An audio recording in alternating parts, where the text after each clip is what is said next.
Tudo Celular já trouxe o review do Multilaser MS80 e agora vamos destrinchar melhor as características do aparelho, começando com os resultados dos testes de desempenho e de bateria. Em hardware, o dispositivo Made in Brasil concorre diretamente com o Moto G6 Play, com a diferença no tamanho da bateria apenas, que é menor aqui. Vamos mostrar como ele se saiu no teste de velocidade, trazer resultados em benchmarks e também quanto tempo ele aguentou em reprodução e gravação de vídeos, além de videochamadas e a performance e autonomia em jogos. Começando com o teste de velocidade. Caso você seja novo por aqui, vamos resumir como ele é realizado, enquanto você acompanha ele aí na tela. Pegamos 12 aplicativos com diferentes níveis de exigência para abrir um de cada vez, aguardando o carregamento e partimos para o próximo. Depois voltamos à estaca zero para ver se esses aplicativos ficam abertos e acessíveis, verificando a velocidade do multitarefas. Os 12 aplicativos são Câmera, Galeria, Configurações, Facebook, WhatsApp, Chrome, Netflix, Spotify, Photoshop Mix, Pokémon GO e Asphalt 8, além do relógio, que cronometra o tempo total.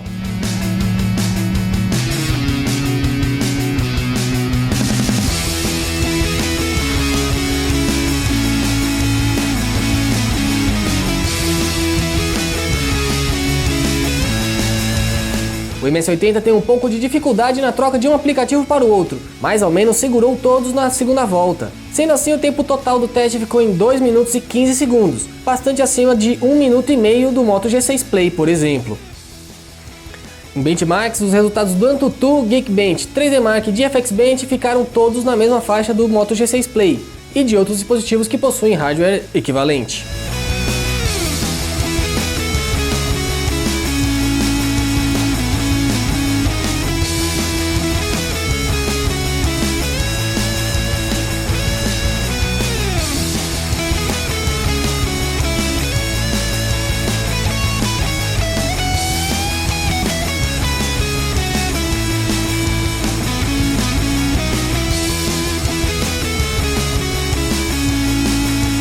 Já no teste de bateria tivemos pouco mais de 12 horas na reprodução de vídeos em Full HD, utilizando o aplicativo MX Player para tocar um mesmo vídeo em loop.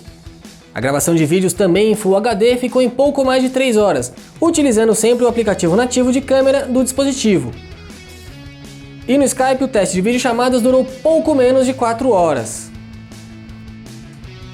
Os resultados individuais não ficaram tão abaixo do que vimos no Moto G6 Play, que é o grande concorrente do MS80. O tempo de recarga também não foi dos melhores. O MS80 não tem carga rápida e precisa de quase 2 horas e meia para preencher os 3.000 mAh da bateria em seu interior. E por fim os jogos. Testamos a nossa lista de títulos de sempre do MS80, com auxílio do Game Bench para saber como fica a autonomia e performance de títulos leves, médios e pesados. Começando com os mais leves, Subway Surfers e Clash Royale rodaram sem grandes problemas, ficando na taxa máxima de quadros ou próximo dos 60 FPS. O mesmo vale para os jogos de exigência média.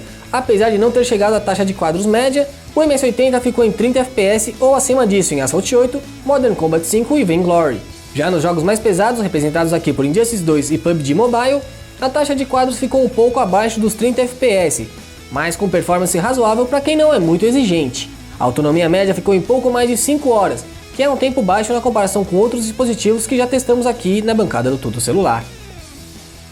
O MS80 fica devendo um pouco em fluidez e na velocidade de abertura e troca de aplicativos, mas tem um bom multitarefas e mostrou que consegue rodar satisfatoriamente a maior parte dos jogos da Play Store. A autonomia também é legal e, apesar de ficar abaixo do Moto G6 Play, fica dentro do aceitável, considerando que a capacidade de carga é menor.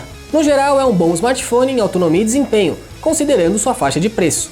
Lembrando que testamos a versão com menos RAM e armazenamento, e a opção mais potente não tem preço muito maior, e deve compensar o investimento a mais. Nosso próximo passo com o MS80 é testar câmera e tela, em um comparativo com alguns de seus rivais do mercado brasileiro. Enquanto a gente prepara esse teste, deixa aquela curtida aqui nesse vídeo e assina o canal do Tudo Celular no YouTube. Temos também a matéria completa no site com mais detalhes sobre a autonomia e desempenho do MS80. Eu sou Felipe Junqueira e encerro a transmissão.